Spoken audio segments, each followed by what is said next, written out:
ছাত্রছাত্রীরা, আমি ডক্টর শাশ্বতী দত্ত। অনেক দিনের ব্যবধানে আমি আজকে আবার আপনাদের সামনে উপস্থিত হয়েছি কিছু আলোচনা আপনাদের সামনে উপস্থাপিত করব বলে। আজকের আলোচনার বিষয়বস্তু ইউনিট 8 BHIC 106 এর আন্ডারে renaissance, humanism, ideas and science. এই রেনেসাঁ অর্থাৎ রেনেসাঁকে আমরা যদি বাংলা করি তবে কি বলবো, যে নবজাগরণ বা পুনর্জন্ম। এই যে পুন বা নব, এই শব্দটার মধ্যে কি লুকিয়ে আছে না, কোনো একটা ঐতিহ্য যা একসময় ছিল কিন্তু কোনো কারণে সেটা লুপ্ত হয়ে গিয়েছিল বা সুপ্ত অবস্থায় ছিল, তাকে আবার নতুন করে সেটাকে অনুসন্ধান করে সেটাকে আবার নিজস্ব স্বমহিমায় প্রতিষ্ঠিত করা। এই যে বিষয়টা, অর্থাৎ যে ঐতিহ্য আমরা ভুলে গেছিলাম বা যে ঐতিহ্য ইউরোপ ভুলে গেছিল, সেই ঐতিহ্যকে পুনঃপ্রতিষ্ঠিত করে সমাজ, রাজনীতি, অর্থনীতি, সংস্কৃতিতে একটা সর্বাঙ্গীন আলোড়ন নিয়ে আসা, এই হচ্ছে রেনেসাঁ। এবার আমরা ভারতবর্ষের ইতিহাস পড়েছি, সেখানে আমরা শুনেছি বেঙ্গল রেনেসাঁ। বেঙ্গল রেনেসাঁ অর্থাৎ ঊনবিংশ শতকে রাজা রামমোহন রায়ের আবির্ভাবের সময় থেকে যে ধর্মীয় সামাজিক আন্দোলন শুরু হয়েছিল এবং নানান ভাবে সাহিত্যকারদের তাদের যে উদ্ভব হয়, তাদের যে আবির্ভাব ঘটে এবং তারা তাদের রচনার মধ্যে দিয়ে এবং বিভিন্ন আর্কিটেক্টরা তারা তাদের শিল্প কৃষ্টির মধ্যে দিয়ে বাংলার যে সংস্কৃতিকে তারা আরো সমৃদ্ধ করেছিল। সেই কারণে এই যে সাহিত্য, সংস্কৃতি, শিল্প, এই যে সর্বাঙ্গীন যে সংস্কৃতি, সংস্কৃতি মানে কি, তার মধ্যে সাহিত্য থাকবে, শিল্প থাকবে, স্থাপত্য থাকবে, ভাস্কর্য থাকবে।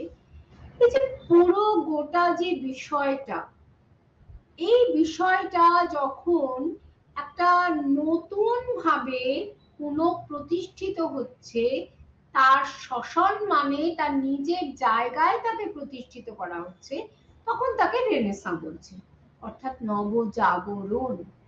নব, নতুন ভাবে তার জাগরণ হচ্ছে। এটাকে জাগরণ কিন্তু বলছে না, নবজাগরণ বা পুনর্জন্ম। অর্থাৎ তার জন্ম, সে কিন্তু মরে গিয়েছিল কোনো কারণে, নষ্ট হয়ে গিয়েছিল, সেটাকে আবার নতুন ভাবে প্রতিষ্ঠা করা। আমরা এটা ভুলে গেছিলাম।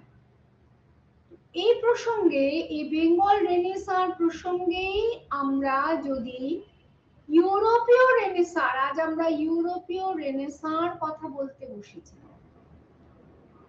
বাংলায় যে রেনেসাঁর কথা আমরা বলি, সেটা নিয়ে ঐতিহাসিকদের মধ্যে বিতর্ক আছে, আদৌ রেনেসাঁ এখানে হয়েছিল কিনা।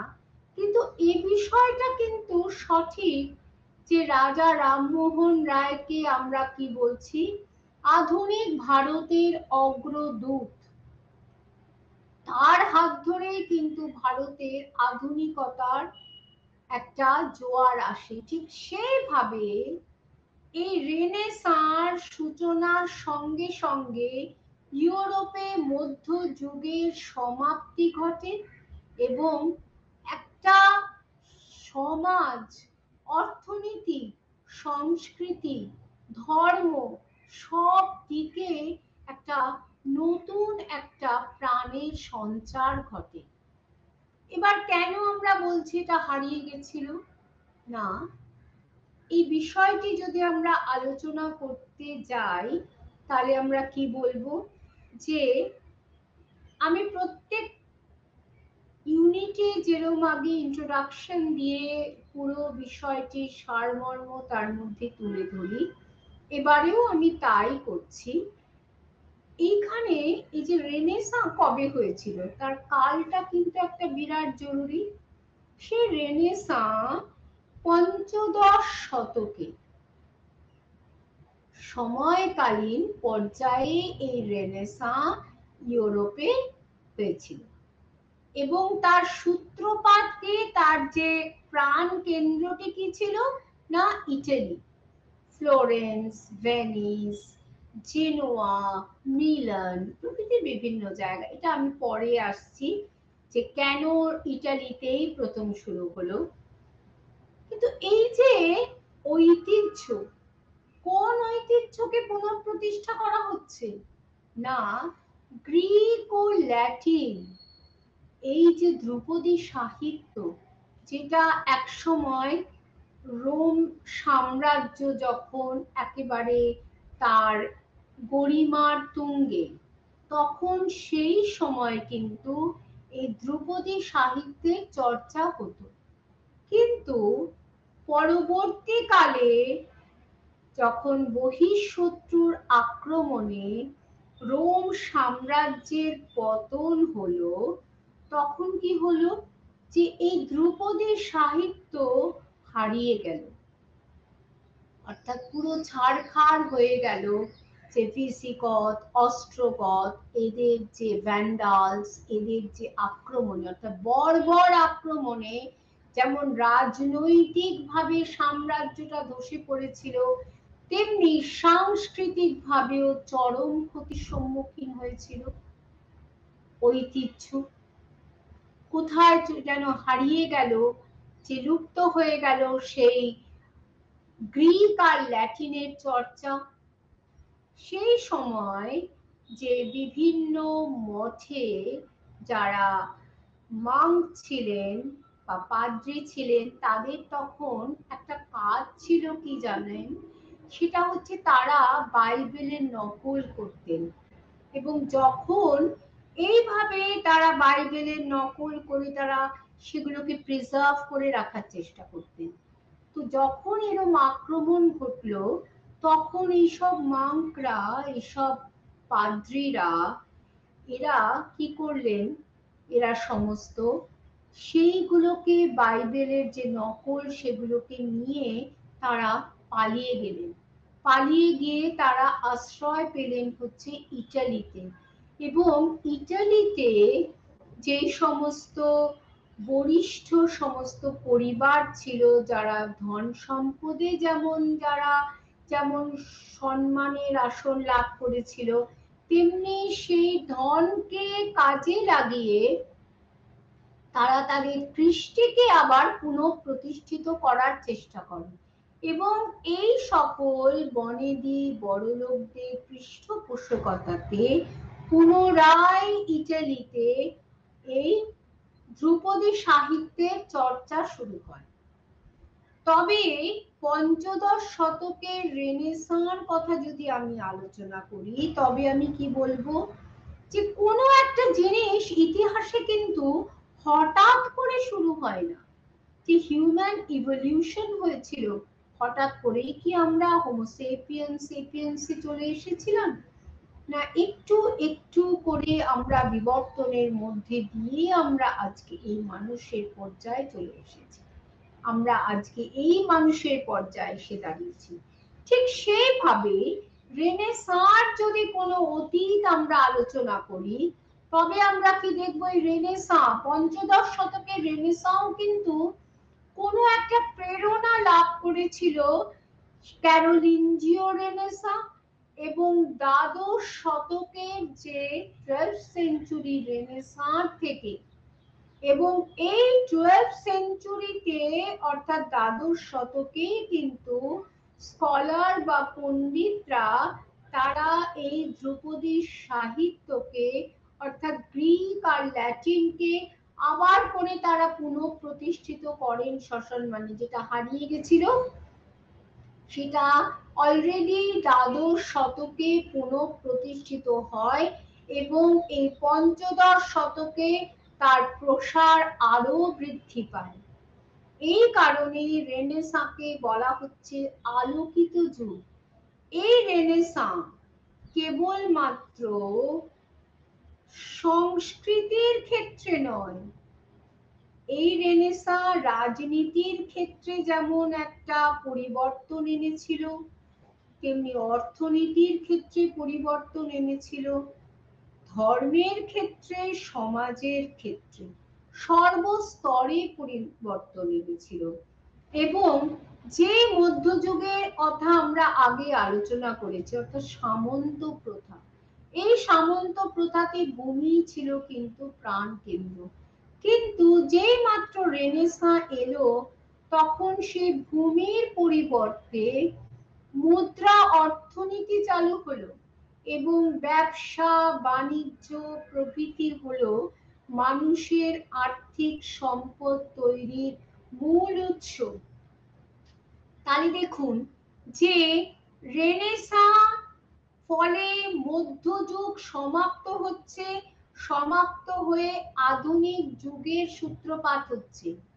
এই আধুনিক যুগের সূত্রপাতের সঙ্গে সঙ্গে ভূমি সামন্ত প্রথা দূরে সরে যাচ্ছে এবং মুদ্রা অর্থনীতি অর্থাৎ ব্যবসা বাণিজ্য তার প্রাধান্য অনেক বেশি হয়ে যাচ্ছে। শুধু তাই নয়, এই যে রেনেসাঁ, এর আগে আমরা কি জানতাম? যখন মধ্যযুগ ছিল তখন চার্চের প্রাধান্য বেশি ছিল এবং চার্চ মানুষকে কি উপদেশ দিত যে তোমরা যদি আমাদের কোনো নিয়মকে লঙ্ঘন করো তাহলে তোমরা ভগবানের কাছে দোষী থাকবে এবং তোমাদের নরকে পতিত হবে তোমরা। এবং সেই কারণে চার্চের অনেক অন্যায় মানুষ ভয়ে সহ্য করত এবং মেনে নিত নির্বিচারে। কিন্তু যখনই তার কারণ কি, সেই সময়কালীন সমাজ অর্থাৎ রেনেসাঁর পূর্ববর্তী যুগের সমাজটা কিরম ছিল? ধর্ম নির্ভর। কি ধরনের ধর্ম নির্ভর? না কুসংস্কারাচ্ছন্ন ধর্ম নির্ভর। ধর্মের কিন্তু অনেক রকম সংজ্ঞা হয়।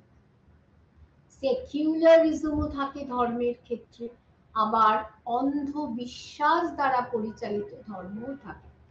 তাহলে রেনেসাঁ পূর্ববর্তী সময়ে চার্চ যেটা করত, মানুষকে ধর্মের একটা আফিম খাইয়ে রেখে দিত এবং তাদেরকে ভয় ভীতি দিয়ে তাদেরকে ভয় ভীতির পরিবেশ সৃষ্টি করে রাখত। ওই জন্য মানুষের যে নিজস্ব সত্তা, নিজস্ব ভাবনা চিন্তা, সেগুলো তারা আর প্রকাশ করতে পারত না। কিন্তু এই রেনেসাঁ মানুষের জীবনে, সমাজে, সংস্কৃতিতে যুক্তিবাদকে নিয়ে এলো। অর্থাৎ আমরা যদি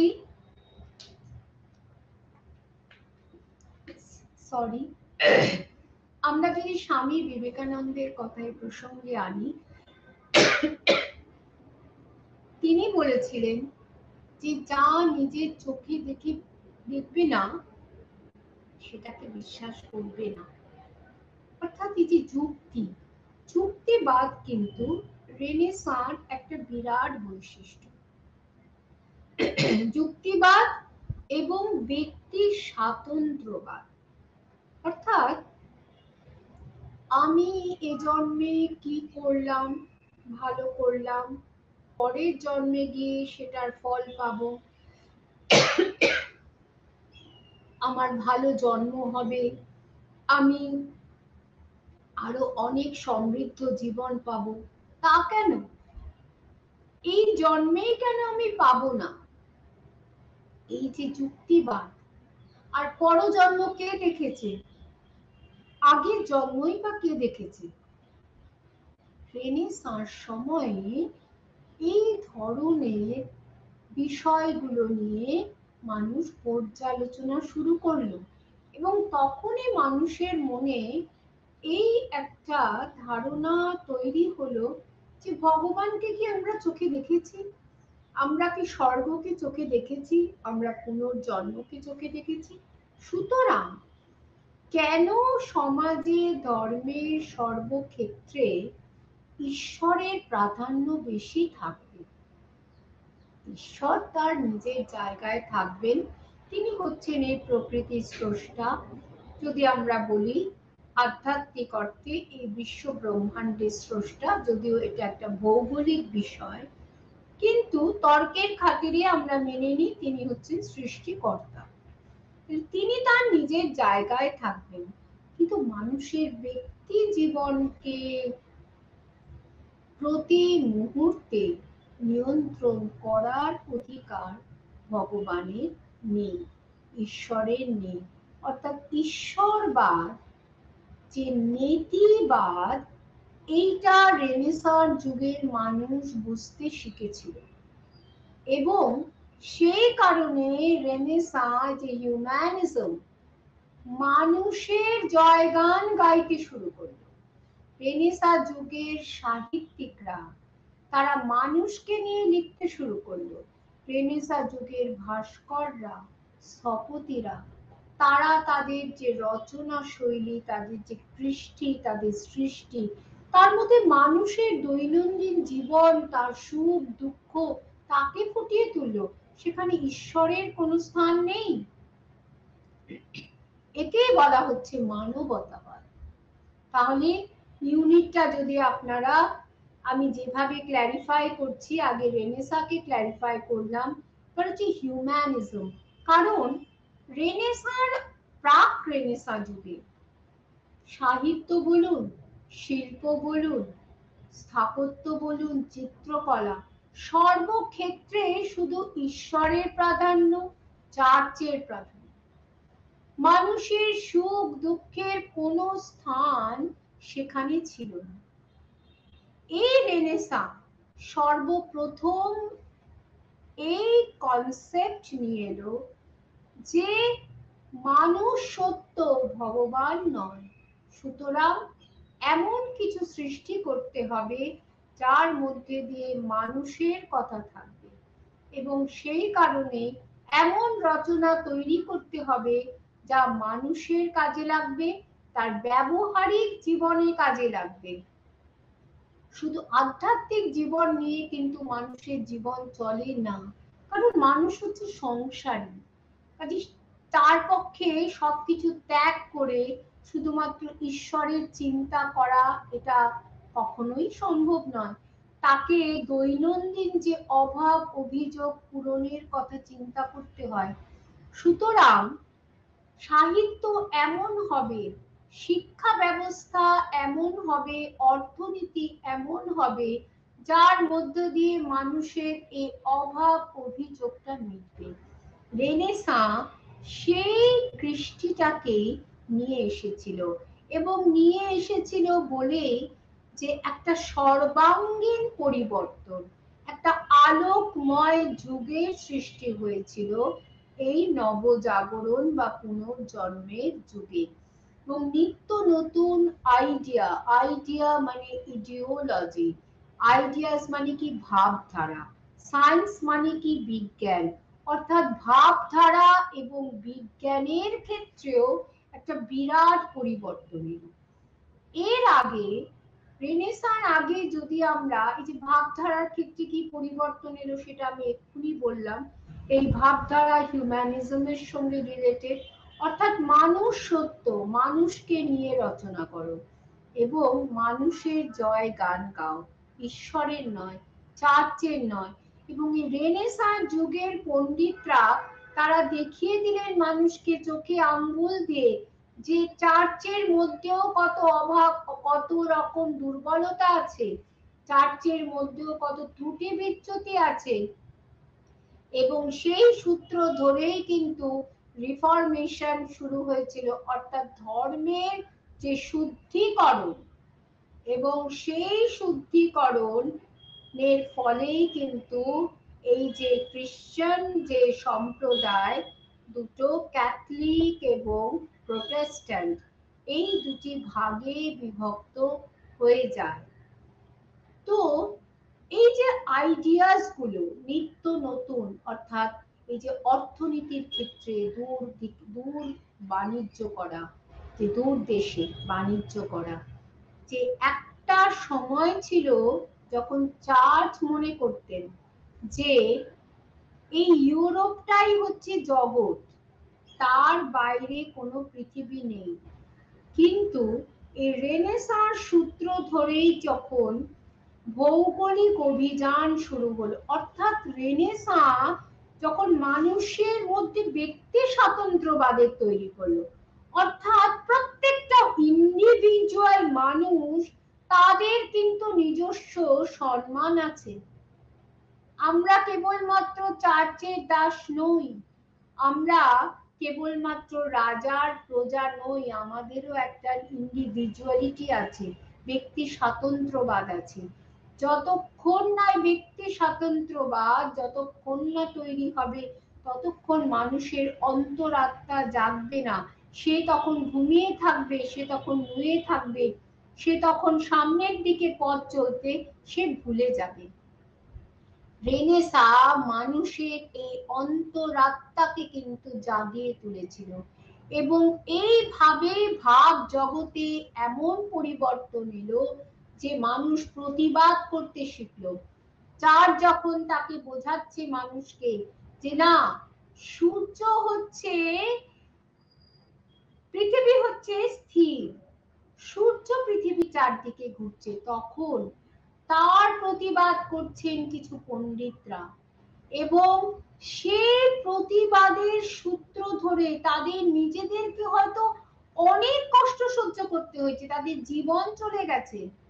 এই যে দার্শনিকরা, যেমন আমরা সোক্রেটিসের নাম জানি, আমরা এদিকে সায়েন্সের ক্ষেত্রে কোপারনিকাস, গ্যালিলিওর নাম জানি, অর্থাৎ এরা নিজেরা সারা জীবন ত্যাগ স্বীকার করে এরা কিন্তু বিজ্ঞানের যে শাশ্বত সত্য, যে সৃষ্টি তত্ত্ব, সেটাকে কিন্তু বিশ্ব জগতের কাছে তুলে ধরেছেন। সেই সময় তাদের কথা ভ্রান্ত প্রমাণিত হলেও আজ পরবর্তী যে প্রজন্মের পর প্রজন্ম কিন্তু এই রেনেসাঁ যুগের পণ্ডিত, রেনেসাঁ যুগের বিজ্ঞানীদের কাছে চিরঋণী থেকে গেছে। রেনেসাঁ যদি না আসতো, তবে কিন্তু ইউরোপ তার মধ্য যুগ থেকে আধুনিক যুগের পদার্পণ করতে পারত না। তাহলে এই যে রেনেসাঁ মানে বুঝলেন, হিউম্যানিজম মানে বুঝলেন, হিউম্যানিজমের সঙ্গে রিলেটেড ভাবধারার যে পরিবর্তন হয়েছিল, টোটালিটি পরিবর্তন, মানুষের যে ভাবনা চিন্তা করার যে দৃষ্টিভঙ্গিটা, সেই দৃষ্টিভঙ্গি পাল্টে গেল। এই দৃষ্টিভঙ্গি পাল্টালো বলেই কিন্তু বিজ্ঞানের ক্ষেত্রেও পরিবর্তন এলো, স্থাপত্য, ভাস্কর্য, চিত্রকলার ক্ষেত্রে পরিবর্তন এলো, এবং মানুষের কথা এইসব আর্কিটেক্টরা, এইসব চিত্রকররা এত বেশি ভাবতেন যে ভাস্কর যখন তার মূর্তি তৈরি করছেন, প্রত্যেকটা আগে কাদের মূর্তি তৈরি হতো? আগে ঈশ্বরের মূর্তি, এবং সমস্ত চার্চের গায়ে গায়ে সমস্ত ভগবানের নানান রকম ধর্মীয় যে সমস্ত রীতিনীতি কার্যাবলী, সেগুলো খোদাই করা থাকতো। কিন্তু রেনেসাঁর আগমনের সঙ্গে সঙ্গে মানুষের হিউম্যান ফিগার তৈরি করা শুরু হলো, এবং সব থেকে বড় কথা যে হিউম্যান ফিগারের মধ্যে কিন্তু কোনোটা অপার্থিব কিছু ছিল না, সবই পার্থিব। এবং আমাদের শরীরের কোথায় কোন পেশি কতখানি মানে কুঞ্চিত হলে আমাদের মুখে হাসিয়ে পড়ে, কোথায় কুঞ্চিত হবে পেশি, এই সবগুলো কিন্তু এই রেনেসাঁ যুগে চিত্রকর ভাস্করদেরকে জানতে হতো এবং তাদেরকে এই অ্যানাটমি পড়তে হতো, সব ব্যবচ্ছেদ করতে হতো এবং কোথায় কোন পেশি থাকে। অর্থাৎ আপনারা বুঝতে পারছেন যে রেনেসাঁ যুগে যে চিত্রকররা, আমি যদি চিত্রকর যদি আমি অ্যানাটমি না জানলাম, এই ধরুন একটা প্রসঙ্গ বলি, এই যে আপনি যদি এই কি যেন মহানায়ক উত্তম কুমার নাম হয়েছে এখন, সে ওই মেট্রো রেল স্টেশন বা যে কোনো জায়গায় যে আমরা মাঝে মাঝে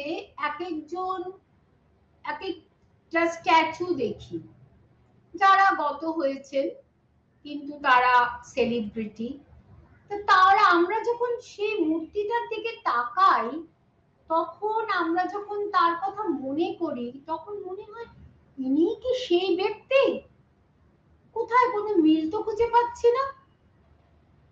এর মানেটা কি, এইখানেই কিন্তু ভাস্করের ফেইলিওর, অর্থাৎ সেই ভাস্কর হিউম্যান অ্যানাটমি জানেন না, সেই কারণেই একটা ধুতির কোথায় কতখানি কুঞ্চিত হবে, একটা পেশি কতখানি কুঞ্চিত হবে, তার হাতের আঙ্গুলগুলো কেমন হবে, এইগুলো যদি মানুষ অ্যানাটমি না জানে, যে ভাস্কর যে চিত্রকর সে কিন্তু সেগুলো কিছুতেই ফুটিয়ে তুলতে পারবে না। তাহলে আপনারা দেখুন এই হিউম্যানিজম, এই আইডিয়াস অর্থাৎ মানবতাবাদ, এই ভাববাদ অর্থাৎ নানান রকম ভাবধারা, তার সঙ্গে কিন্তু বিজ্ঞানের প্রত্যেকটার সঙ্গে প্রত্যেকটার কিন্তু ওতপ্রোতভাবে জড়িত তারা। আমি হিউম্যানিজমকে বাদ দিয়ে আইডিয়াস আর সায়েন্স বলতে পারবো না, আবার আইডিয়াস আর সায়েন্স বাদ দিয়ে হিউম্যানিজমকে বলতে পারবো না। তাহলে আশা করি আমি যে সূচনাটার কথা বললাম, ইন্ট্রোডাকশনটা, তাতে কিছুটা হলেও আপনাদের এই বিষয়বস্তু সম্পর্কে আপনাদের ক্লিয়ার হলো। এবার আমরা আসি ভেতরের কথায়, যে রেনেসাঁ কাকে বলে। আমি যে এতক্ষণ আলোচনা করলাম তাতে আমি কি বলেছি, যা যা বলেছি সেটাই এখানে লেখা রয়েছে। পঞ্চদশ আমি বলেছি যে রেনেসাঁ ইউরোপে হয়েছিল পঞ্চদশ শতকে, বিশেষ করে ইটালিকে কেন্দ্র করে এই রেনেসাঁ শুরু হয়। তো সেখানে সাংস্কৃতিক, সামাজিক, রাজনৈতিক, অর্থনৈতিক একটা পুনরুজ্জীবন ঘটেছিল। এই সাংস্কৃতিকের ক্ষেত্রে আমরা কি বলেছি, একটু আগে আলোচনা করেছি, গ্রিক ল্যাটিন যে ধ্রুপদী সাহিত্যের পুনরুজ্জীবন, স্থাপত্য, ভাস্কর্য, চিত্রকলা, শিল্প, সেখানে মানবতাবাদের জয় জয়কার, এবং রাজনৈতিক এবং সামাজিক ক্ষেত্রে ব্যক্তি স্বাতন্ত্র্যবাদ, অর্থাৎ আমি কে এবং আমারও মত প্রকাশের স্বাধীনতা আছে এবং আমার নিজের জীবনটা সুন্দরভাবে গড়ে তোলার অধিকার রয়েছে। আর রাজনৈতিক ক্ষেত্রে কি ধরনের পুনরুজ্জীবন হয়েছিল না, এই রেনেসাঁকে সাহায্য করেছিল, পেট্রোনাইজড হয়েছিল, পৃষ্ঠপোষকতা লাভ করেছিল, রেনেসাঁ পৃষ্ঠপোষকতা লাভ করেছিল বিভিন্ন রাজাদের কাছ থেকে। কারণ এখানে একটা বিষয়, এই যে সম্রাটরা তখন একটা নেশন স্টেট, রেনেসাঁর হাত ধরে নেশন স্টেটের তৈরি হলো, হ্যাঁ, জাতি রাষ্ট্র, এবং এই রাজারা ছিলেন অটোক্র্যাটিক এবং তারা স্বৈরতান্ত্রিক ছিলেনও বটে। কাজে তারা চেয়েছিলেন তাদের যে ডিভাইন অরিজিন থিওরি, এতদিন পর্যন্ত চার্চ যেটা বলতো যে আমি এই পৃথিবীতে ঈশ্বরের প্রতিভূ, রাজারাও কিন্তু বলছেন আমরা এই পৃথিবীতে ঈশ্বরের প্রতিভূ। সুতরাং এই চার্চের সঙ্গে রাজাদের একটা ক্ল্যাশ শুরু হলো, ক্ল্যাশ, অর্থাৎ দ্বন্দ্ব, এবং সেই দ্বন্দ্বকে মীমাংসার জন্য রাজারা রেনেসাঁকে সাহায্য করল। এবং এই রেনেসাঁর হাত ধরেই যে ভৌগোলিক অভিযান শুরু হলো, তাতে এই সমস্ত রাজাদের এক্সচেকার ফুলফিল হলো, প্রচুর অর্থ এলো, প্রচুর আর্থিক সম্পদ তাদের এলো, এবং বিভিন্ন অঞ্চল, তারা যেমন স্পেন, পর্তুগাল, বিভিন্ন অঞ্চল জয় করলো, তাদের সাম্রাজ্য বৃদ্ধি হলো। এবং এই পথ ধরে কিন্তু ঔপনিবেশিকবাদের সৃষ্টি হলো এই ইতিহাসের পাতায়। তাহলে আমরা কি বলছি? রেনেসাঁ এক কথাতে আপনাদের বুঝতে হবে সর্বাঙ্গীন পুনরুজ্জীবন। এই রেনেসাঁ এটাও বলেছি নবম শতকের ক্যারোলিঞ্জিয়ান রেনেসাঁ ও দ্বাদশ শতকের রেনেসাঁর প্রতি এই পঞ্চদশ শতকের রেনেসাঁ কিন্তু ঋণী। এবং এই দ্বাদশ শতকের রেনেসাঁর সময়ই গ্রিক, ল্যাটিন প্রভৃতি ধ্রুপদী ভাষার পুনরুজ্জীবন হয়। রেনেসাঁ শব্দটা প্রথম প্রয়োগ করেছিলেন কোন ঐতিহাসিক? ফরাসি ঐতিহাসিক মিশেলে। কেউ কেউ মনে করেন রিনাসিটা শব্দ থেকে রেনেসাঁর উৎপত্তি। আর স্মরণীয় হয়ে আছেন ঐতিহাসিক জেকব বুখার্ট। তিনি রেনেসাঁর ওপর প্রথম পূর্ণাঙ্গ ইতিহাস রচনা করেছিলেন। বই গ্রন্থের নাম the civilisation of the renaissance in Italy, অর্থাৎ ইটালিতে যে প্রথম রেনেসাঁ শুরু হয়েছিল সেটা তিনি এই গ্রন্থে আলোচনা করেছেন। অন্যান্য যে দিকপাল পণ্ডিতরা ছিলেন তাদের মধ্যে পেট্রার্ক, বোকাচিও, দান্তে প্রমুখ উল্লেখযোগ্য। এরাই ধ্রুপদী সাহিত্যকে ইউরোপে ছড়িয়ে দিয়েছিলেন, সমগ্র ইউরোপে। এই রেনেসাঁকে আমরা আলোকিত যুগ বলছি, এনলাইটেন্ড পিরিয়ড। কিছু কিছু বৈশিষ্ট্য যা আমি বলেছি তার কথাই আবার এখানে মেনশন করা আছে।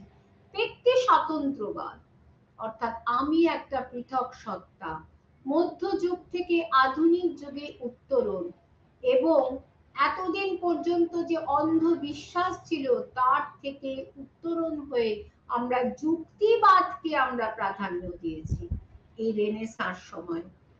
আর মানুষের দেবতা নয়, মানুষের সুখ স্বাচ্ছন্দ্যকে প্রাধান্য দেওয়া, এই হচ্ছে রেনেসাঁর বৈশিষ্ট্য। এবং এই মানুষের সঙ্গে রিলেটেড হচ্ছে মানবতাবাদ। চার্চের সৃষ্টি তত্ত্বকে অস্বীকার, অর্থাৎ এই চার্চ কিন্তু এই যে আমাদের পৃথিবীর সৃষ্টি, এটা তো একটা ভৌগোলিক বিষয়, কিন্তু চার্চ কিন্তু তাকেও ধর্মীয় কুসংস্কারের আবরণে আবৃত করেছিল। এবং ওই যে একটু আগে বললাম যে পৃথিবী স্থির, সূর্য চারদিকে ঘুরছে, এই ধরনের অযৌক্তিক বিষয়কে তারা প্রতিষ্ঠিত করেছিল। আর যুক্তিভিত্তিক বিজ্ঞান চর্চা আরেকটি বৈশিষ্ট্য। আর রেনেসাঁর আগে শুধু ধর্মীয় বিষয় শিক্ষা দেওয়া হতো, কিন্তু রেনেসাঁর সঙ্গে সঙ্গে নিরপেক্ষ বা সেকুলার শিক্ষা ব্যবস্থা গড়ে ওঠে। ইতিহাস রচনা হয়, মানুষের ইতিহাস, মানুষের দর্শন, মানুষের জীবন কেন্দ্রিক ধর্ম, মানবিক কর্মকাণ্ড ইত্যাদি। মুদ্রা অর্থনীতির জন্ম হয়, শিল্প বাণিজ্যের ব্যাপক যে প্রসার ঘটে। আর এই রেনেসাঁর আরেকটি বৈশিষ্ট্য হচ্ছে এটি কিন্তু গ্রাম কেন্দ্রিক নয়, যেটা মধ্যযুগে সামন্ততন্ত্রে ছিল, নগর কেন্দ্রিক। এবং এক একটা নগরের উত্থান হয়, নগর থেকে সাম্রাজ্য গড়ে ওঠে, এবং পর্তুগাল এবং স্পেন তারা বৃহৎ সাম্রাজ্যে পরিণত হয় নতুন নতুন অঞ্চলকে জয় করে। এবং রেনেসাঁর আরেকটি বৈশিষ্ট্য হচ্ছে যখন তারা ভৌগোলিক যে আবিষ্কারে যাচ্ছে, বিভিন্ন অইউরোপীয় অঞ্চলে এই ইউরোপীয়রা প্রাধান্য প্রতিষ্ঠা করছে, তাহলে এই পথ ধরে ঔপনিবেশিকতার জন্ম হচ্ছে। এবং রেনেসাঁ মানুষকে অনেক দার্শনিকদের দর্শন সম্পর্কে জানতে সাহায্য করেছিল, তার মধ্যে প্লেটো, তার মধ্যে অ্যারিস্টটল প্রভৃতির নাম বিশেষ উল্লেখযোগ্য। আর এই রেনেসা প্রথম তো শুরু হয়েছিল, তাহলে আমরা কি দেখলাম যে কেন আমরা প্লেটো অ্যারিস্টটলের দর্শনের সঙ্গে কথা কেন বলছি, কারণ প্লেটো অ্যারিস্টটল তারা কিন্তু এই মধ্যযুগীয় যে ধর্মীয় ধ্যান ধারণা তার বিরোধিতা করেছিলেন এবং মানুষকে চোখে আঙ্গুল দিয়ে তারা প্রকৃত সত্যটাকে জানাতে চেয়েছিলেন। আরেকটা দর্শনের ক্ষেত্রে আরেকটা বিষয় কি, এতদিন পর্যন্ত কোন দর্শনের প্রতি what would be, what ought to be, এটা হওয়া উচিত, ওটা হওয়া উচিত, এতদিন এই কি হওয়া উচিত সেই নিয়ে মানুষের একটা ভাষা একটা আইডিয়া ছিল। কিন্তু রেনেসাঁর সঙ্গে সঙ্গে মানুষ হোয়াট ইজ, অর্থাৎ এটা কি, ওটা কি, এই যে মানুষ তারা জিজ্ঞাসু মন নিয়ে তারা সবকিছু জানতে চেষ্টা করলো, তার প্রভাব কিন্তু দর্শনের উপরেও পড়েছিল। আর এই রেনেসাঁ আমি আগেই বলেছি ইটালিতে প্রথম শুরু হয়েছিল ফ্লোরেন্স, ভেনিস, জেনোয়া, মিলান প্রভৃতি শহর নগরে, কারণ আমি একটু আগেই বলেছি রেনেসাঁ হচ্ছে নগর কেন্দ্রিক এবং ইটালিতে বিভিন্ন নগর রাষ্ট্র ছিল, সেখানে প্রতিনিধিত্বমূলক সভা ছিল, সেখানে প্রজাতান্ত্রিক একটা বৈশিষ্ট্য ছিল, কাজেই অলরেডি সেখানে মানুষের একটা স্বাধীনতা, একটা ডেমোক্রেসি, গণতান্ত্রিক ভাবটা সেখানে উপস্থিত ছিল। সেই কারণে এখানে প্রথম ইটালিতে শুরু হয়। তাছাড়া ওই যে বললাম যার মাংকরা যারা এখানে পালিয়ে এসেছেন তাদের পুঁথিগুলো নিয়ে তারা এখানে আশ্রয় পেয়েছিলেন এবং যে সে মেদিচি পরিবার, ইটালির মেদিচি পরিবার, এই মেদিচি পরিবার তারা কিন্তু ছিলেন বিরাট বড় ধনী এবং তারা বণিক, তারা ব্যবসা করে যা অর্থ উপার্জন করতেন সেই অর্থ তারা কৃষ্টির কাজে এবং বাইবেলের রচনার কাজে সেগুলোকে তারা লাগাতেন। তাহলে সেই জন্যই, আর তাছাড়া এই ইটালির সঙ্গে এখানে যেহেতু বন্দর লাগোয়া ছিল, বিদেশের সঙ্গে ব্যবসা বাণিজ্যের কারণে বিদেশের অনেক ভাবধারা অর্থাৎ এক্সচেঞ্জ অফ আইডিয়াস হতো, বাইরের লোকেরা এখানে আসতো, এখানকার লোকেরা বিদেশে যেত, কাজেই এখান এই যে অতিরিক্ত আর্থিক যে সম্পদ মানুষকে স্বাধীনতা প্রিয় করে তুলেছিল এবং সেই কারণে অর্থের সাহায্যে তারা শিল্পীদের পৃষ্ঠপোষকতা করতেন। এই যেমন আপনারা ভারতের যে যখন ইতিহাস পড়েছেন আপনারা কি দেখেছেন যে বড় বড় রাজারা, সম্রাটরা তারা তাদের সভাতে সভা কবি রাখতেন। তো তারা কেন রাখতেন, তাদের যে সময়কালটাকে চিরকালীন করে রাখার জন্য, অমর করে রাখার জন্য তারা শিল্পীদের পৃষ্ঠপোষকতা করতেন এবং তারা যা রচনা করতেন তার মধ্যে দিয়েই কিন্তু এই সম্রাটরা অমর হয়ে রয়েছেন।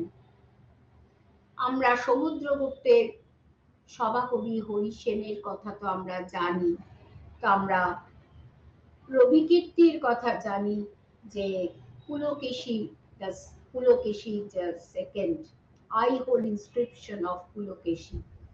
তো এই যে তাহলে এই যে এরা শিল্পীদের পৃষ্ঠপোষকতা করতেন কিছুটা নিজেদেরও স্বার্থে, কিন্তু তার ফলে কি হলো সর্বাঙ্গীন ভাবে কিন্তু সৃজনশীল সাহিত্য, শিল্পকলা, বিজ্ঞান প্রভৃতির চরম বিকাশ হলো। এই রেনেসাঁ যুগে যে মানবতাবাদ অর্থাৎ মানুষই শ্রেষ্ঠ দেবতা নয় তার অন্যতম কর্ণধার ছিলেন হল্যান্ডের ইরাসমাস। কিন্তু একটা বিষয়, মানবতাবাদীরা ধর্মকে অস্বীকার করেননি, কিন্তু তারা ধর্মের কুসংস্কার, ধর্মীয় হানাহানি বন্ধ করতে চেয়েছিলেন। ধীরে ধীরে এই মানবতাবাদ ইটালি থেকে England, Germany, France, Netherland, Poland, Portugal প্রভৃতি বিভিন্ন জায়গায় ছড়িয়ে পড়েছিল প্রবক্তাদের মধ্যে ইংল্যান্ডে কোলে, জার্মানিতে এগ্রিকোলা, ফ্রান্সে লেফেবার্গ, ইটাপোলস, হল্যান্ডে ইরাসমাস প্রমুখ উল্লেখযোগ্য। এই মানবতাবাদীরা মধ্যযুগীয় ধর্মীয় শিক্ষা বর্জন করে তারা সেকুলার শিক্ষার কথা বলেছিল, যার সূত্র ধরে অনেক ইউনিভার্সিটি প্রতিষ্ঠিত হয়েছিল। কোপার্নিকাস সৃষ্টি তত্ত্বকে প্রকৃত যে বৈজ্ঞানিক সত্য অর্থাৎ আবর্তন তত্ত্বের কথা বললেন এবং এই তার সেই পথ ধরে গ্যালিলিও আরো এগিয়ে গেলেন এবং এই যে এই রেনেসাঁ যুগে মুদ্রণ যন্ত্রের আবিষ্কার সাহিত্য ও অন্যান্য ভাবধারাকে আরো জনপ্রিয় করতে সাহায্য করেছিল। এই রেনেসাঁ যুগের শ্রেষ্ঠ অবদান তার শিল্প, স্থাপত্য, ভাস্কর্য, চিত্রকলা। এই শিল্প ছিল ধর্মনিরপেক্ষ। রেনেসাঁ চিত্রকলার মধ্যে আমরা যে বিভিন্ন চিত্রকরের নাম পাচ্ছি, তার মধ্যে আমরা বত্তিচেলির কথা পাচ্ছি, আমরা লিওনার্দো দা ভিঞ্চির কথা পাচ্ছি, রাফায়েল, মাইকেল অ্যাঞ্জেলো প্রমুখের নাম আমরা পাচ্ছি। এই বত্তিচেলির যে বিভিন্ন যে বিখ্যাত যে সৃষ্টি, Allegory of Spring, Birth of Venus, Leonardo da Vinci, Virgin of the Rocks, Last Supper, Mona Lisa। Leonardo da ভিঞ্চির কথা আমরা সবাই জানি, বত্তিচেল্লির নাম হয়তো সবাই জানে না, কিন্তু লিওনার্দো দা ভিঞ্চির নাম কিন্তু সবাই জানে। এবং তার যে মোনালিসা যে ছবিটা, তার কি বৈশিষ্ট্য, অর্থাৎ এই মোনালিসার এই ছবিটা আপনি যে কোনো অ্যাঙ্গেল থেকেই দেখুন না কেন, আপনার মনে হবে মোনালিসা যেন হাসছে। তাহলে এর মধ্যে নিশ্চয়ই কোনো, উনি তো আর সাধারণ চিত্রকর ছিলেন না যে একটা মহিলার একটা ছবি এঁকে দিলেন। এর সঙ্গে দীর্ঘদিনের অধ্যবসায়, প্রযুক্তি সম্পর্কে জ্ঞান এবং হিউম্যান অ্যানাটমি, যেটার কথা আমি বারবার বলছি, এই হিউম্যান অ্যানাটমি সম্পর্কে কতখানি জ্ঞান থাকলে তবে তিনি সেই হাসিটা, অর্থাৎ হাসলে পরে আমাদের যে লিপস সেটা কতখানি প্রসারিত হতে পারে সেটাও কিন্তু তাকে জানতে হয়েছিল এবং প্রত্যেকটা পেশি, অঙ্গ প্রত্যঙ্গ সম্পর্কে কিন্তু জানতে হয়েছিল এই সমস্ত চিত্রকরদের। রাফায়েলের স্কুল অফ অ্যাথেন্স, সিস্টাইন এবং ম্যাডোনা। রাফায়েলের ম্যাডোনাও এক বিখ্যাত অমর সৃষ্টি। এই একই কথাই রাফায়েলের ক্ষেত্রেও কিন্তু বলতে হয়, অর্থাৎ এই যে মানবতাবাদ রেনেসাঁর সঙ্গে ওতপ্রোতভাবে জড়িত ছিল, তাহলে এই মানুষের কথা না জানলে এই সৃষ্টি হতো না। Michael Angelo series of fresco, তিনি ফ্রেস্কো আঁকাতে তিনি বিখ্যাত ছিলেন এবং রোমে যে সিস্টাইন চ্যাপেল ছিল, সেই চ্যাপেল বা গির্জার সে গায়ে তিনি নানান রকম তৈলচিত্র তিনি এঁকেছিলেন সেই চ্যাপেলের সিলিং এর মধ্যে। আর এই যুগে যে স্থাপত্যের, গথিক স্থাপত্যের উত্থান হয়েছিল, অর্থাৎ এই গথিক স্থাপত্য এই 1200 শতক থেকে শুরু হয়েছিল এবং 1600 শতক পর্যন্ত এই গথিক স্থাপত্যের প্রাদুর্ভাব ছিল। বড় বড় ডোম থাকতো, পিলার থাকতো এবং যে কাঁচগুলো রঙিন ছিল। এর অন্যতম উদাহরণ রোমের, আপনারা প্লিজ আপনারা ছবিটা দেখে নেবেন, আমি ছবিটা এখানে দিতে পারিনি, রোমের সেন্ট পিটার্স গির্জা এই গথিক স্থাপত্যের উদাহরণ। ভাস্কর্যের ক্ষেত্রে মাইকেল অ্যাঞ্জেলো ডেভিডের যে পেশি, সেই পেশির যে অনবদ্য যে তাকে তৈরি করা, সেটা সত্যিই আমাদের বিস্ময় সৃষ্টি করে। আর দর্শনের ক্ষেত্রে ফ্রান্সিস বেকন, ডেকার্টের প্রমুখের নাম উল্লেখযোগ্য। আর বিজ্ঞানের ক্ষেত্রেও বিপ্লব এসেছিল। 1543 খ্রিস্টাব্দে প্রকাশিত হয়েছিল কোপারনিকাসের গ্রন্থ on the revolution of the celestial orbs, অর্থাৎ এই যে আবর্তন তত্ত্ব। চার্চ এতদিন কি বলতেন? চার্চ এতদিন বলতেন যে এই সৃষ্টির জন্য ঈশ্বর দায়ী, কিন্তু এটা যে একটা বৈজ্ঞানিক একটা ঘটনা, ভৌগোলিক ঘটনা, সেটা চার্চ কোনোদিন আমল দেয়নি। সেই জন্য চার্চ পৃথিবী সর্বস্ব নিয়েই কথা বলতো এবং বলতো সূর্য পৃথিবীর চারদিকে। এই আবর্তন তত্ত্বের কথা কোপারনিকাস তার গ্রন্থতে প্রকাশ করেছেন। এছাড়া গ্যালিলিও, ভেসালিয়াস প্রমুখের নাম উল্লেখযোগ্য। বেলজিয়ান ভেসালিয়াস, তিনি ডে হিউম্যানি কর্পোরিস ফ্যাব্রিকা, এই গ্রন্থটি রচনা করে তিনি মৃতদেহ ব্যবচ্ছেদ করে কিভাবে বিজ্ঞানের জয়যাত্রার পথ প্রশস্ত করে দিয়েছিল, মানুষের শরীরের কোথায় কোন নার্ভ আছে, কোথায় কোন পেশি আছে, সব কিছুর কথা তিনি আলোচনা করেছেন। এছাড়া আমরা কি দেখতে পাচ্ছি? 1585 সালে স্টেভেন দশমিক পদ্ধতিকে জনপ্রিয় করছেন। বীজগণিত ও ত্রিকোণমিতির ক্ষেত্রে উন্নতি হচ্ছে, অর্থাৎ অঙ্কের ক্ষেত্রেও একটা বিরাট উন্নতি আসছে ক্যালকুলেশনের ক্ষেত্রে। এবং এই ক্যালকুলেশনের সূত্র ধরে কিন্তু পোপ ত্রয়োদশ গ্রেগরি, তিনি পুরনো ক্যালেন্ডার বাতিল করে নতুন ক্যালেন্ডার প্রচলিত করতেন। গ্রেগরি 13, তার নাম কিন্তু রেনেসাঁর যুগে বিখ্যাত হয়ে রয়েছে। তিনিও কিন্তু বিশেষ এই রেনেসাঁ ভাবধারার দ্বারা অনুপ্রাণিত হয়েছিলেন। এছাড়া উদ্ভিদ জগৎ, প্রাণী জগৎ নিয়েও একটা বিশেষ পরীক্ষা নিরীক্ষা শুরু হয়েছিল সেই সময়। আর সাহিত্যের ক্ষেত্রে কবিতা, নাটক, গদ্য সাহিত্য, রোম্যান্স, মহাকাব্য, চারণ কবিদের গাথা প্রভৃতি রেনেসাঁ যুগের অমর সৃষ্টি। এই প্রত্যেকটা যে ক্ষেত্রে এক একটা অমর সৃষ্টি হয়েছে। এবং এখানে তো সব কিছু দেওয়া সম্ভব হয়নি, আপনারা আপনাদের বইয়ের মধ্যে দেখে নেবেন যে সাহিত্যের যে পোর্শনটা আছে, যে রেনেসাঁর যুগে কি কি সাহিত্য তৈরি হয়েছে। এখানে আমি যে কটা দিয়েছি, যেমন দান্তে, বিখ্যাত সাহিত্যকার দান্তে, তিনি ছিলেন আধুনিক ইটালীয় সাহিত্যের স্রষ্টা। তার অনবদ্য রচনা হচ্ছে ডিভাইন কমেডি, যার অমর সৃষ্টি।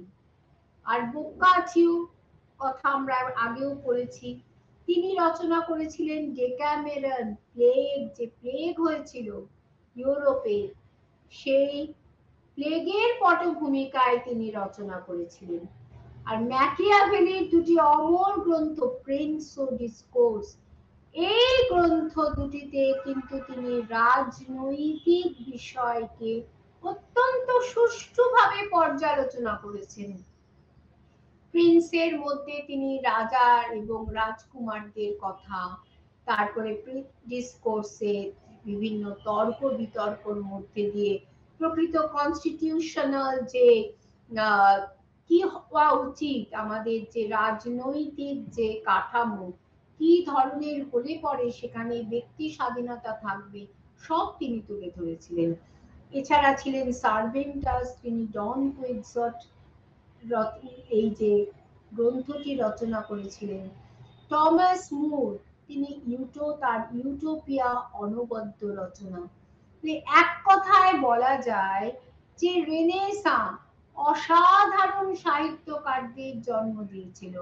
এছাড়া বিভিন্ন বিশ্ববিদ্যালয়ের কথা আমরা দেখতে পাচ্ছি, অক্সফোর্ড, কেমব্রিজ, হাইডেলবার্গ প্রভৃতি বিশ্ববিদ্যালয়ে যে শিক্ষা ব্যবস্থা, সেই শিক্ষা ব্যবস্থার মধ্যে কিন্তু ধর্মীয় শিক্ষাও যেমন ছিল, কিন্তু সেই ধর্মীয় শিক্ষার মধ্যে কিন্তু কোনো রকম অন্ধ কুসংস্কার ছিল না।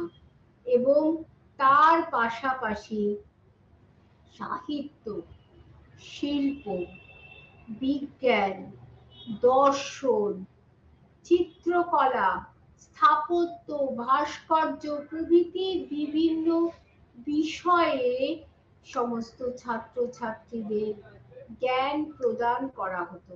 তাহলে এই বিশ্ববিদ্যালয়গুলি ছিল রেনেসাঁর ভাবধারাকে আরো প্রসারিত করার একটা প্রাণকেন্দ্র।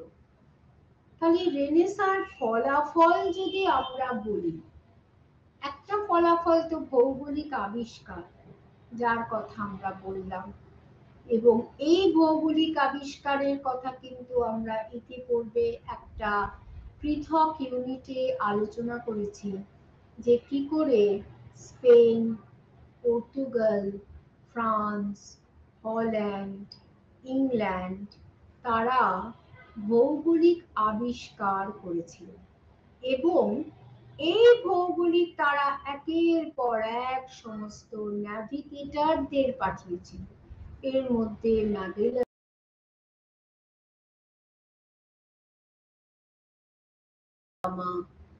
হ্যাঁ, কলম্বাস, এদের কথা তো আমরা শ্রদ্ধার সঙ্গে স্মরণ করি।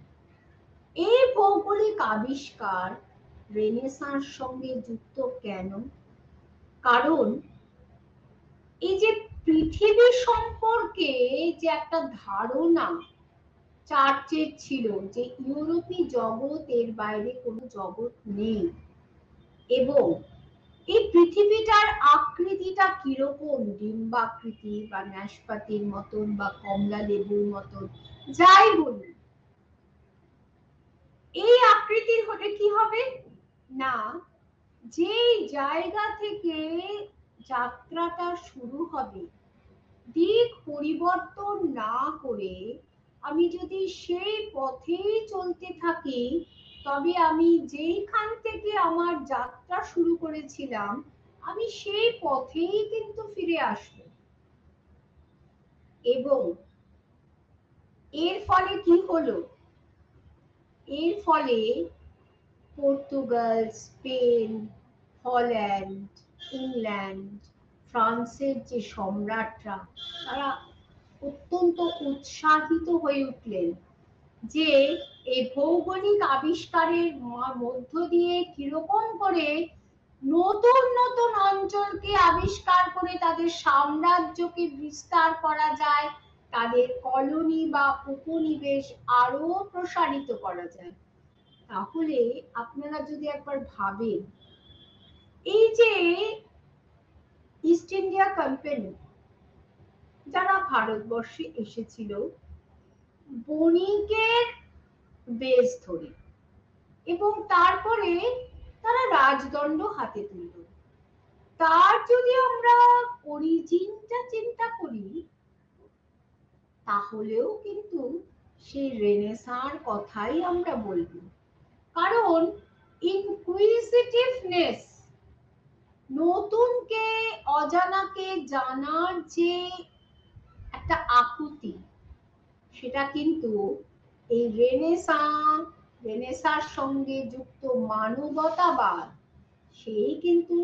এরাই কিন্তু শিখিয়েছিল। এবং মানবতাবাদ মানে মানুষের জয়গান। মানুষ এতদিন পর্যন্ত স্বর্গের দিকে তাকিয়েছিল, কিন্তু এখন মানুষ বুঝলো যে আমি যখন এই পৃথিবীতে জন্ম নিয়েছি তখন আমাকে ভালো থাকতে গেলে যা যা করা দরকার তাই তাই আমাকে করতে হবে সৎভাবে, কিন্তু কুসংস্কার মুক্ত হয়ে। তো সেই সূত্র ধরেই কিন্তু একের পর এক শিল্প বাণিজ্যের পত্তন হলো এবং নগরের উত্থান হলো। বড় বড় বণিক পরিবার গড়ে উঠল যারা রেনেসাঁকে আরো পৃষ্ঠপোষকতা করলেন।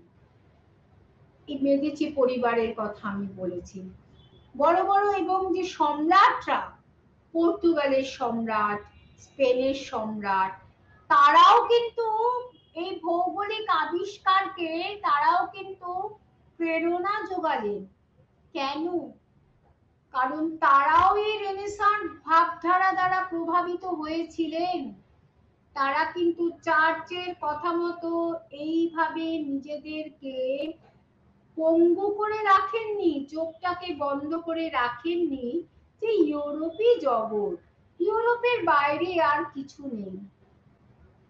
তাই যদি তারা করতেন তবে আর ঔপনিবেশিকবাদ আসতো না, এইভাবে তাদের সাম্রাজ্য বৃদ্ধি হতো না। আরেকটি বিষয় যে এই যে রেনেসাঁ মানুষকে বোঝালো যে এই পৃথিবীর যে সৃষ্টি সেটা কিন্তু একটা ভৌগোলিক বিষয়, এটা একটা বৈজ্ঞানিক বিষয়।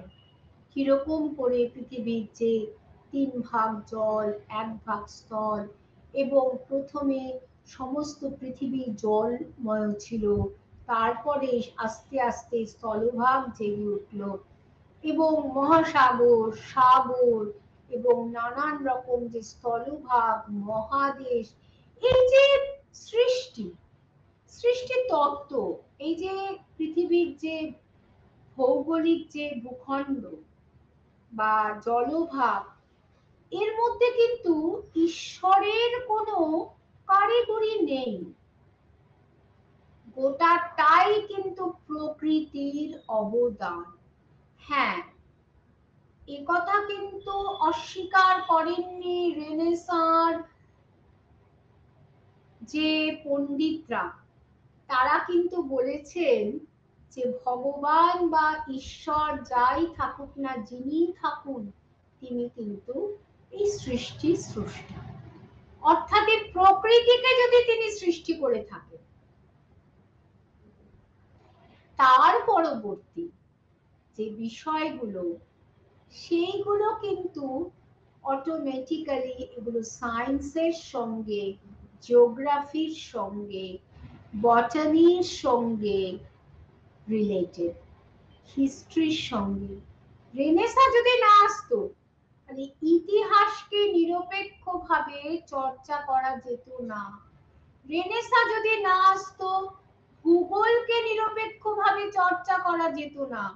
রেনেসাঁ না আসলে দর্শনকে, যে তর্কবিদ্যা, ফিলোসফি, যে শুধুমাত্র ঈশ্বর সত্য, মানুষ নয়, এই কথাটাও বোধহয় সেরকম অবস্থাতেই থেকে যেত। এবং আমি কি চাই, আমি কে, হোয়াট অট টু বি না, what it is, what is, এটা কি, ওটা কি, এই যে যত মানুষের মধ্যে এই ইনকুইজিটিভনেস আসবে, যদি এই ইনকুইজিটিভনেস না আসতো, মানুষ কিন্তু আজকে মহাকাশে স্পেসশিপ পাঠাতো না, মানুষ মঙ্গল গ্রহে অভিযান করতো না, মানুষ কিন্তু চাঁদে যেত না। সুতরাং যা কিছু আধুনিকতা, সব কিছুর পেছনে কিন্তু এই রেনেসাঁর অবদান। রেনেসাঁর সাহিত্য, রেনেসাঁর যে সমস্ত বড় বড় পণ্ডিত, তাদের যে সৃষ্টি, তাদের যে শিল্প, সব কিছু, যে অর্থনীতি, একটা সর্বাঙ্গীন আলোকময় যুগ।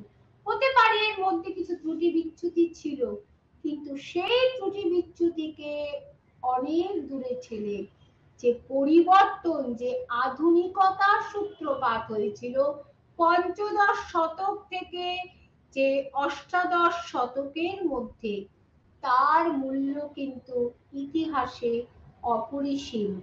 এই রেনেসাঁ যেমন ইউরোপকে তার মধ্যযুগ থেকে আধুনিক যুগে উত্তরণ করেছে, ঠিক একইভাবে এই রেনেসাঁ সারা পৃথিবী পরিব্যাপ্ত হয়ে গেছে এবং মানুষের এই যে ব্যক্তি স্বাতন্ত্র্যবাদ, মানুষের যে নিরপেক্ষতা, সবকিছু যে প্রতিষ্ঠিত হয়েছে এবং চার্চের প্রাধান্য বা পুরোহিতদের প্রাধান্য যে বিনষ্ট হয়েছে, আগের থেকে অনেক কমেছে, তার জন্য সব কিছুই কিন্তু আমরা মূল্যায়ন যদি করি তাহলে কিন্তু বিনম্র চিত্তে আমরা রেনেসাঁর কথাই আমরা বলবো। এই হচ্ছে রেনেসাঁর ফলাফল, যে ফলাফলকে কিছুটা চোখে দেখা যায়, আবার কিছুটা হৃদয় দিয়ে উপলব্ধি করতে হয় যে আমি আজকে এইভাবে ধর্মের থেকে কি করে নিরপেক্ষ হয়ে নিজের জীবনকে চালাচ্ছি, আমি যে স্বাধীনতা ভোগ করছি, যে একটা রাষ্ট্রে সব কিছুর পেছনেই কিন্তু ওই আধুনিকতা যদি না আসতো তাহলে হয়তো পৃথিবীতে আধুনিকতা আসতে আরো অনেক দেরি হয়ে যেত। এই বলে আমি আমার বক্তব্য শেষ করছি। আশা করি কিছুটা হলেও আপনারা রেনেসাঁ সম্পর্কে আপনারা মূল্যায়ন করতে পেরেছেন। এরপরে বইটা প্লিজ আপনারা দেখবেন, তাহলে আরো বেশি আলোকপাত হবে আপনাদের। নমস্কার।